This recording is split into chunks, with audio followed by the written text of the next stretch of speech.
Hi, this will be a short tutorial on how to use OBS Studio, a screen recording facility that we have that you might use to produce a lesson.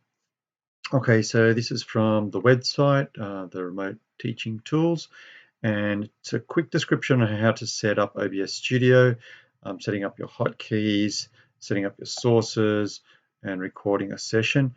This video will just run through these processes, I guess. So first things first is to do the initial setup. So the first time you install it, you'll probably need to do this just once. So I've got OBS Studio running here. And what I do is I go into File and Settings.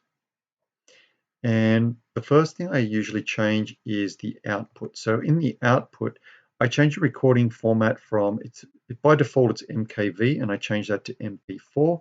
Get this warning, don't worry about it, it's fine. Also, you can note the recording path. So this is where the videos will actually end up in your username/videos. You may want to change that, but for me, that's fine. The other important thing to change is hotkeys, or to set up is hotkeys. Now, I've already set up some hotkeys for myself. I personally use Alt-R to toggle recording on and off. In other words, when I want to start a recording session, I press Alt-R, and right at the end of the session, I click Alt-R again to stop it. Now, midway through recording, you may want to pause so that you can set something up, or maybe something's going wrong and you don't want to record a great big staticky silence sort of thing, so you might do a pause. And I use Alt-P to toggle them off. These are completely configurable. You can go into any of these fields and just type in a key combination. You can use Windows, Control, Shift, whatever you want, and use that as the new key that you'll use to toggle recording on and off. That's for you to set up. As I say, I use Alt-R, and I use for toggling the recording, and I use Alt-P for toggling pausing. Okay, so that's our initial setup pretty much done. I don't do anything much more than that. I then go apply and OK, and it'll ask me to save it, and I say yes. It's already done. I won't do anything. All right, so that's the initial setup done. So we then go on to setting up hotkeys, which was done. So then we go up to setting up sources. So this is what you'll do. You need to make sure is set up every time you run the program. And we'll have a look at that. So when you start OBS Studio, this is what you see. This is the, pardon me, this is the main window.